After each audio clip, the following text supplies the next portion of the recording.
Hello hello मेरे प्यारे प्यारे दोस्तों, आपका मेरे चैनल में स्वागत है। मेरे चैनल का नाम है रजनीकांत सिन्हा। ये यूट्यूब का चैनल है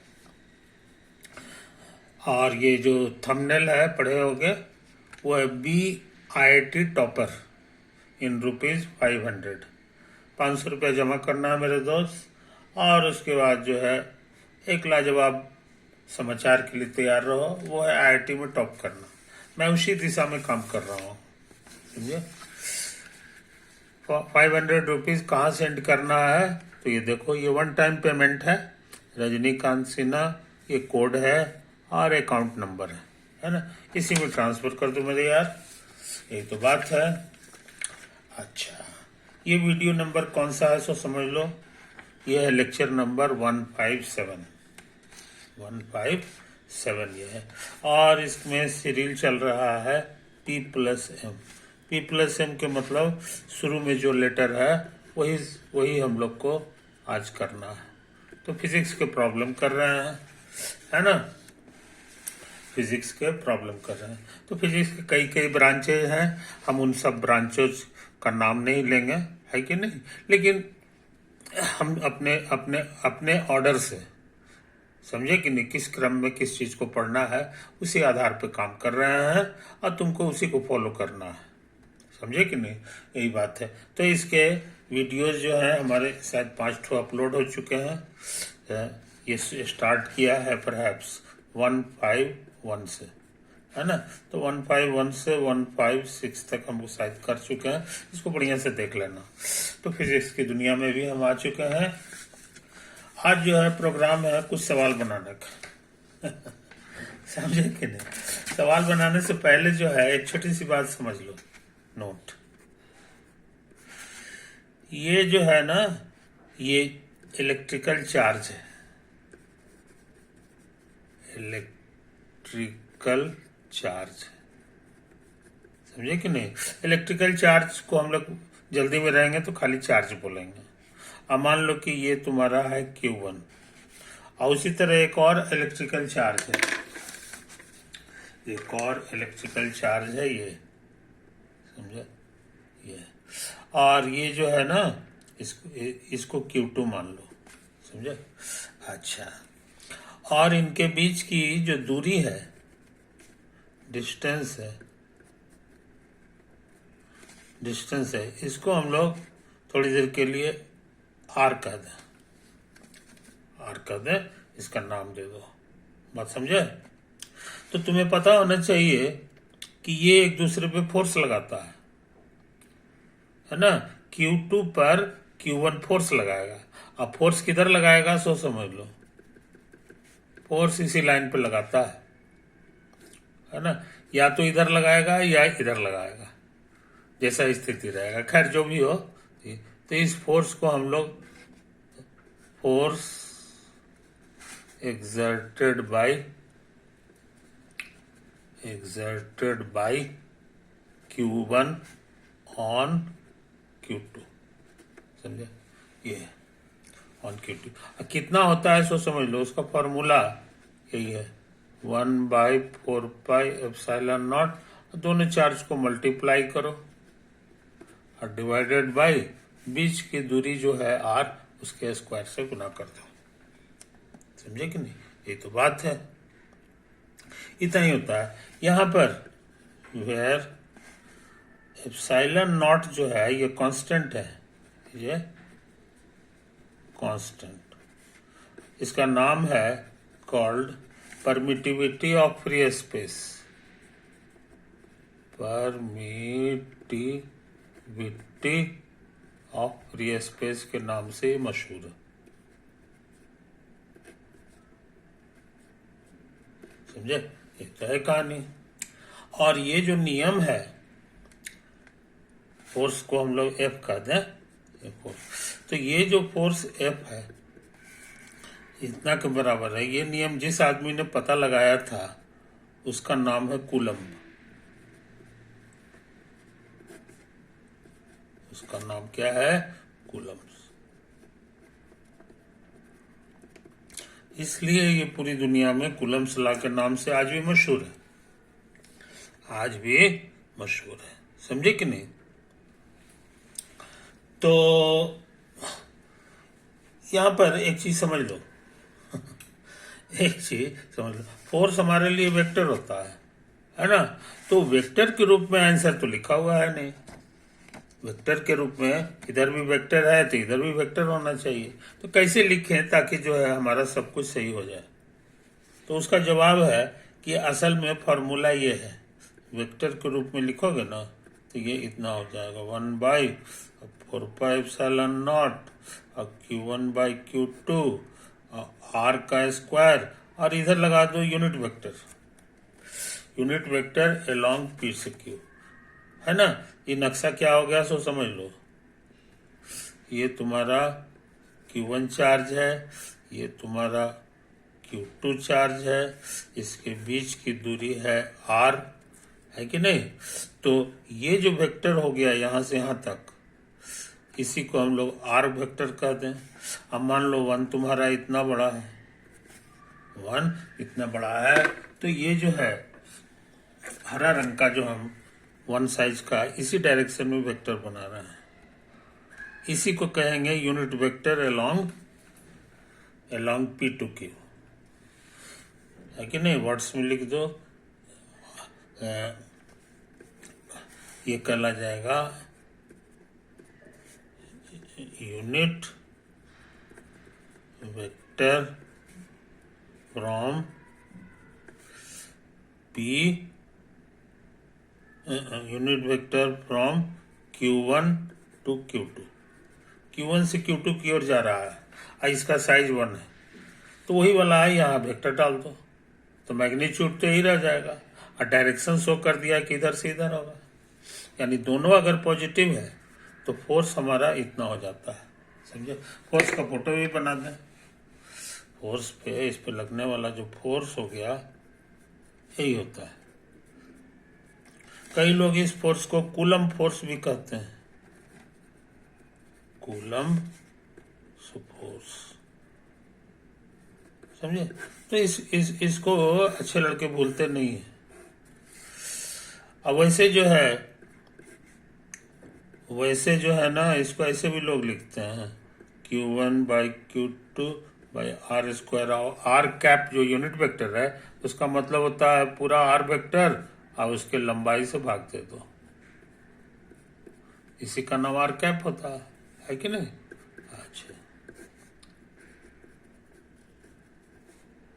ये Q1 और ये Q2 है, ये R² है। और याद रहे, इसको हम लोग सिर्फ ऐसे लिखते हैं R, इसका मतलब हो गया इसके मैग्नीट्यूड, और ये इसको तो उतारना होगा बढ़िया से, तो ये देखने में ज्यादा सुंदर ऐसा हो गया। ये F बराबर हो जाएगा 1/4πε0 Q1/Q2/RQ और R। आई बात समझ में? तो बहुत से लोग इसी को याद करते हैं, और जल्दी में रहेंगे तो हम लोग ये वाला यूज करेंगे, है कि नहीं? हाँ, पूछोगे कि इसका वैल्यू कितना होता है, तो 1/4πε0 का वैल्यू एक्सपेरिमेंट करने पर पाया गया है 9 × 10⁹ ये SI यूनिट, ये सारा कुछ हम लोग SI यूनिट में करते हैं। तो जब कैलकुलेशन करने लगेंगे तो हम लोग ऐसे करके लिखेंगे, इतना बराबर इतना। याद रखना आसान है, 9 × 10⁹ अक्सर ये दिया हुआ भी रहता है, समझे कि नहीं? तो इन बातों को समझ लो मेरे यार। अब चाहते हैं बिना लेट किए हुए सवाल की दुनिया में आ जाए, है कि नहीं? देखते हैं कोशिश करके।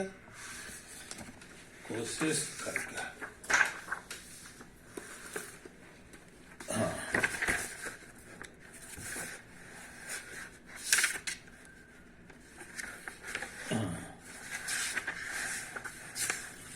तो क्या क्वेश्चन?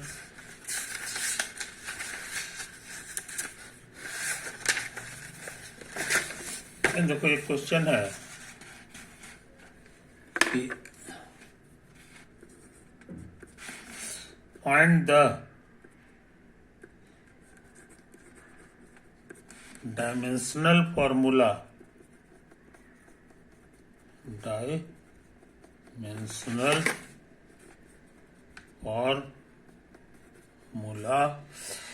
For epsilon not.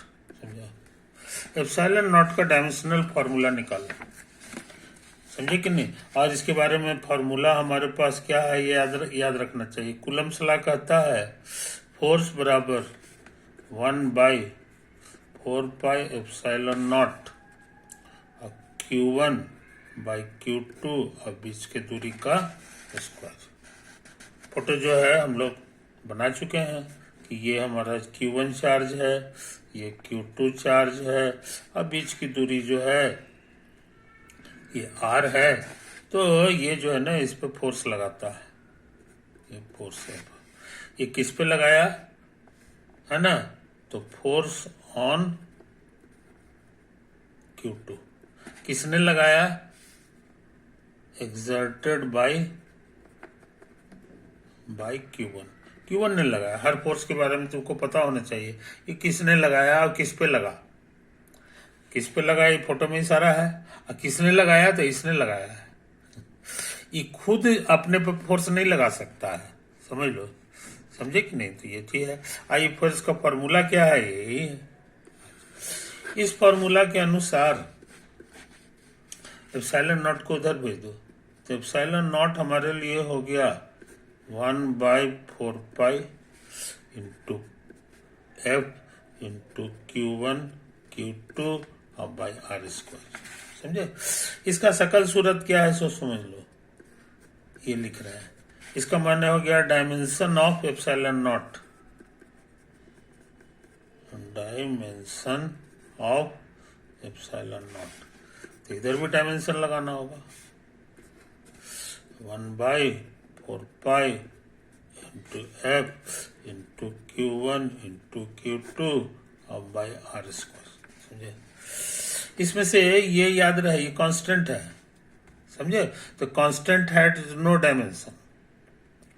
ये रूल हम लोग को हमेशा याद रखना चाहिए कि कांस्टेंट हैज नो डायमेंशन। तो डायमेंशन निकालने में इस पे ध्यान नहीं देंगे, सिर्फ इस पे ध्यान देंगे। इसका डायमेंशन, इसका डायमेंशन, इसका डायमेंशन और इसका डायमेंशन, और ये 2 बार होगा। समझे? ये 2 बार हो गया क्योंकि स्क्वायर है, डायमेंशनली ऐसे लिखेंगे। अच्छा, याद रहे F हमारा फोर्स है, F हमारा क्या है, फोर्स। तो F के बारे में फॉर्मूला पढ़े हो न्यूटन्स लॉ से, वो आता था M इंटू एक्सेलरेशन, मास गुना एक्सेलरेशन। ये पुराना फॉर्मूला है, समझे। तो F का जो डायमेंशन होगा उसमें मास जरूर होगा, समझे। तो है। और एक्सेलरेशन कहते थे rate of change in velocity, d/dt of velocity, ये तो होता था, है कि नहीं। तो ये मास हमारा ठीक है, ये मास हो गया। और ये नीचे लिखाएगा टाइम, ये टाइम है। अब वेलोसिटी यहां लिखना होगा। वेलोसिटी का डायमेंशन क्या होता है ये पता होगा। तो ये मास हो गया, अब बाई टाइम है। अब वेलोसिटी होता था dx/dt, मान लो। अब इसका डायमेंशन चाहिए, तो ये मास हो गया, ये टाइम हो गया। अच्छा, और x डिस्टेंस को कहते थे, तो ये लेंथ हो गया, ये टाइम है, टाइम है। तो इस तरह से इसका डायमेंशन हो गया मास गुना लेंथ और गुना टाइम। टाइम पर -2 पावर होगा ऊपर जाके, समझे। एक तो है कहानी। तो फोर्स का डायमेंशन क्या होता है ये हम लोग को पहले से पता है, और नहीं है तो आज से याद रखिए। जल्दी में रहते हैं तो लोग ऐसे लिखते हैं, इतना मास की जगह कैपिटल एम, लेंथ की जगह एल, और टाइम की जगह टी और -2। समझे? ऐसे न लिख के तुम ऐसे भी लिख सकते हो, एक ही बात है कि नहीं? तो ये पहली बात हो गया, तो हम लोग इसके बारे में जान गए। अच्छा, और आर जो होता है वो एक्चुअली लेंथ है, वो एक्चुअली लेंथ है, समझे? इसीलिए जो है ना ये लेंथ लिखाएगा। या जल्दी में रहेंगे तो कहेंगे कि इसका डायमेंशन एल है ना? ये तो है, तो यहाँ पर एल हो गया, ये भी एल हो गया। अब इसकी बारी है, इसकी बारी है। तो ये जो है ना ये चार्ज है, ये Q1 तुम्हारे लिए क्या है? चार्ज।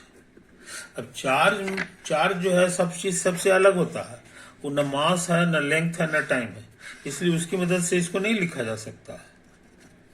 उसकी मदद से MLT की मदद से इसको नहीं लिखा जा सकता है, समझे कि नहीं? तो इसके संबंध में एक चीज तुम जान लो, वो है करंट। इलेक्ट्रिकल करंट जो होता है, करंट का मतलब होता है means rate of change in charge, rate of change in the flow of electrical charge। मान लिया वायर है, उससे करंट पास कर रहा है, तो करंट का मतलब होता है rate of change of flow in electrical charge. समझे? इलेक्ट्रिकल चार्ज को हम लोग क्यू कहते हैं, और रेट ऑफ चेंज को तुम सीखे हो dy/dt लिखा जाता था।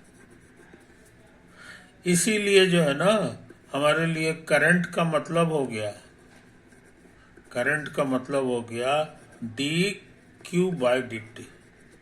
आई बात समझ में? कोई दिक्कत नहीं। करंट को अक्सर लोग जो है, करंट को लोग कैपिटल एक भी कहते हैं, तो कैपिटल आई जो है हमारे लिए हो गया dq/dt। आई बात समझ में? तो फंडामेंटल यूनिट में एम तो है ही, MLT तो है ही, और साथ ही साथ आई है, क्यों नहीं है? इसी को कहा जाता है fundamental quantities, fundamental quantities in physics, समझे कि नहीं? तो आप अब से फंडामेंटल क्वांटिटी ऑफ फिजिक्स में तुमको यही 3 अक्षर की जरूरत होगी, 4 अक्षर की जरूरत होगी। हालांकि और भी होता है, टोटल 7 को होता है पूरे फिजिक्स में फंडामेंटल क्वांटिटीज, समझे? लेकिन हम लोग अभी 4 को पढ़े हैं, 3 को बचा के रख रहे हैं, जो लास्ट में हम लोग करेंगे, लास्ट में हम लोग करेंगे। अच्छा, उस हिसाब से देखो ये फंडामेंटल है, ये फंडामेंटल है, और याद रहे टी भी फंडामेंटल है। देखो ये भी फंडामेंटल है, समझे? ये फंडामेंटल नहीं है, नॉट फंडामेंटल। ये चार्ज जो है नॉट फंडामेंटल, लेकिन इसको अब हम इसको लिख सकते हैं dq बराबर I गुना dt, यानी ये 2 फंडामेंटल को गुना कर देंगे तो हमको ये वाला चीज मिल जाएगा। इसीलिए चार्ज को हम लोग ऐसे लिखते हैं कि इसका डायमेंशन है I का डायमेंशन और टाइम का डायमेंशन, t मतलब टाइम हो गया, है कि नहीं? बस IT लिखो, I हो गया इंटू टी हो गया। I करंट के लिए हो गया, करंट, और टाइम जो है T हो गया टाइम के लिए, समझे? तो ये चीज समझ लो। अब इसी की मदद से हमारा सारा काम होने वाला है, तेजी से काम करें। एफ को फंडामेंटल की मदद से लिखेंगे तो ऐसे लिखाएगा M L T minus two. अच्छा, ये लेंथ है और ये भी लेंथ है, और ये अभी भी पता लगाए हैं, ये आई इंटू टी है, आई इंटू टी, या 2 बार है, आई इंटू, तो गुना गुना कर दो बढ़िया से, तो हो जाएगा एम, एगो एल तो लगता है कटेगा जी, है कि नहीं। अच्छा, एक तो एल बचेगा नीचे, एक तो ऊपर ले जाओगे तो एल पे -1 पावर, और टी पे कितना पावर हुआ सो देख लो, टी पे कितना पावर हो गया सो देख लो, है कि नहीं। तो टी तो लगता है खत्म हो गया जी, एल हो गया और टी पे -2 पावर है, टी पे -2 पावर है कि नहीं। तो ये तो टी पूरी टी से आजाद हो गया। हाँ, आई पे 2 पावर आने वाला है, आई पे 2 पावर आने, इसलिए हम लोग पता लगा लिए कि एप्सिलॉन नॉट जो परमिटिविटी ऑफ फ्री स्पेस है वो एक्चुअली डायमेंशनली इतना है, एम एल -1, और करंट आई होता है इसी का स्क्वायर है, समझे। तो बहुत इंपॉर्टेंट किया, बशर्ते कि हम लोग कहीं गलती नहीं किए होंगे हम जरा चेक कर लेते हैं धीरे धीरे करके कि कहीं हम लोग मिस्टेक तो नहीं किए हैं। फोर्स का ही फार्मूला तो हमको लगता है ठीक ठाक है। अच्छा, एप्सिलॉन नॉट ये नीचे लटक गया तो यहाँ आ गया। अब फोर्स होता है एम एल टी -2, ठीक है, तो हम लिखे हैं जी -2 हो गया। अच्छा, और ये जो है ना, हाँ, तो ये हमारा जो है टी पूरा गायब हो गया जड़ से जी, है, जड़ से गायब हो गया। एल तो थोड़ा सा बच गया है एक तो, है कि नहीं। खैर जो हो, तो हमारा आंसर जो है जो आएगा वही लिखेंगे।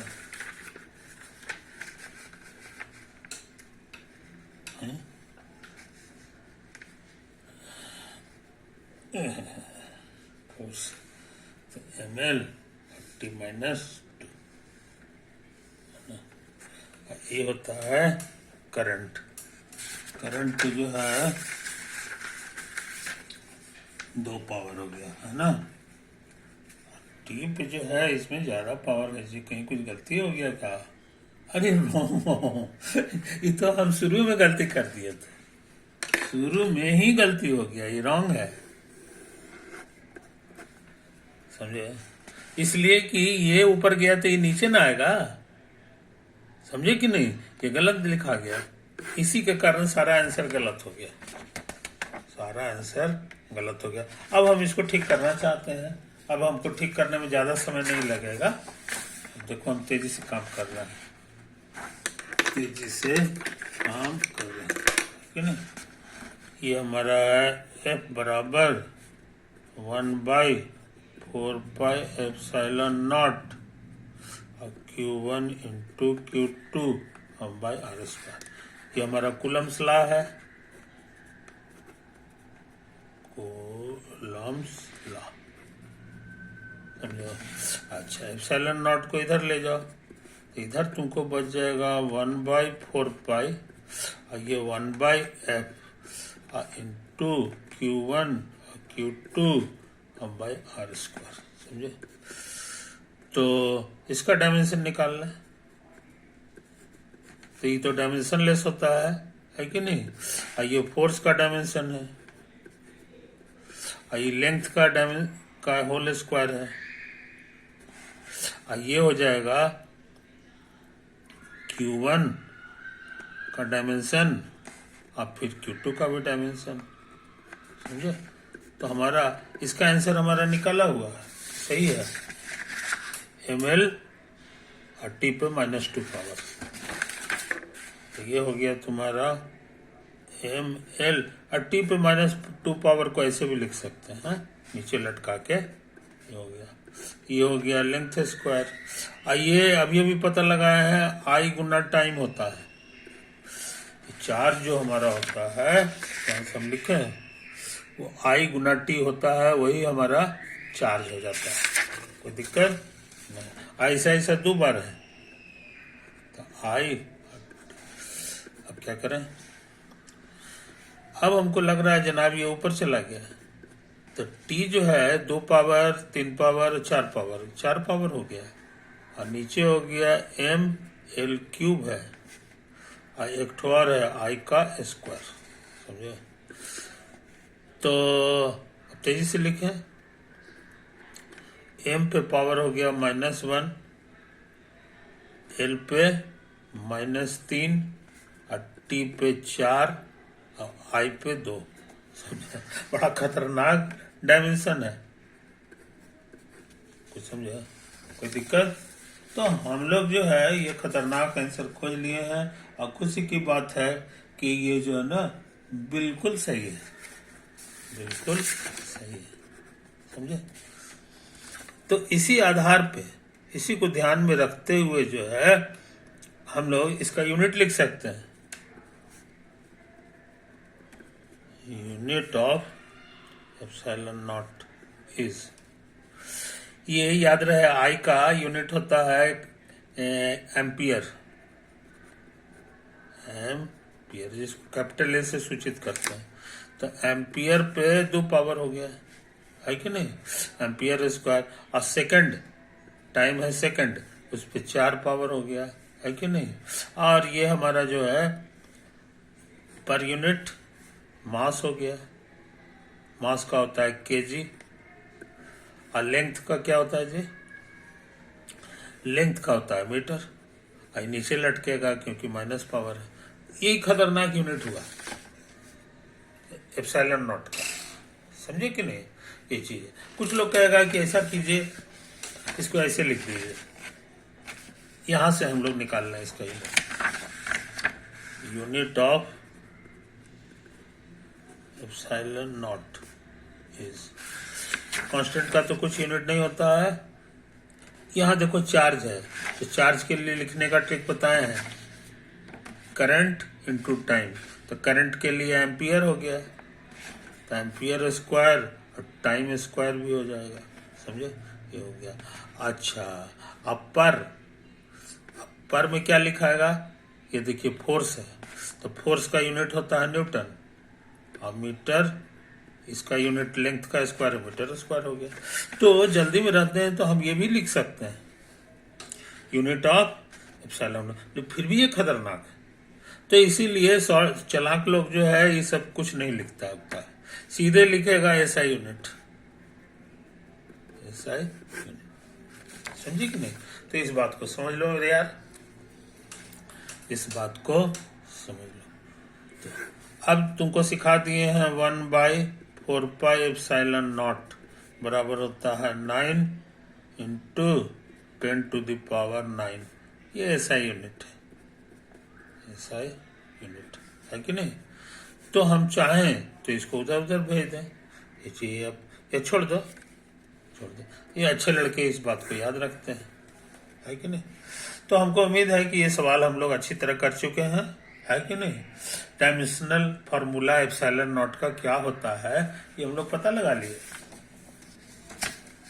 इसी बहाने हम लोग सीखे कि हमारे फंडामेंटल क्वांटिटी जो फिजिक्स में है, जो अब तक जानते थे कि यही 3 गो होता है एबिलिटी, उस लिस्ट में एक वाव बढ़ा दो वो है I for current, I for current, current को आई लिखा जाता है, बात समझे। इसका एसआई यूनिट होता है करंट का एम्पियर, एम्पियर, जिसको हम लोग शॉर्ट में ए लिखते हैं, यह है एसआई यूनिट, है ना।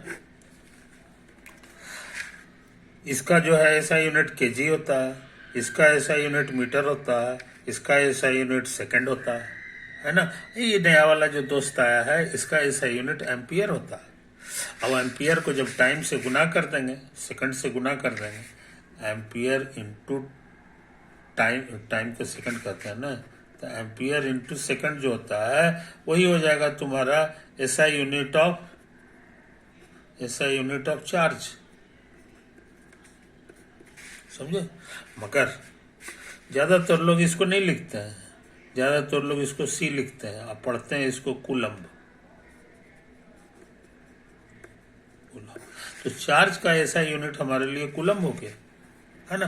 तो हमको लगता है कि तुम कूलम्ब, ये जो है कूलम्ब वगैरह से परिचित हो गए है ना। कुछ कूलम्ब और कुछ नहीं है, एम्पियर और सेकंड को गुना करोगे, है कि नहीं, तो वही कहला जाएगा कूलम्ब। समझे। ये सब कितना कितना होता है और कितना फोर्स लगाता है, इसका कुछ अंदाज भी तो होना चाहिए, है कि नहीं। खाली डाटा से तो काम नहीं चलेगा। तो उसको अंदाज लेकर के कुछ क्वेश्चन है जो हम लोग बनाएंगे, है कि नहीं, लेकिन मगर आज नहीं। आज ये शुरुआत हमने कर दिया है। Okay bye.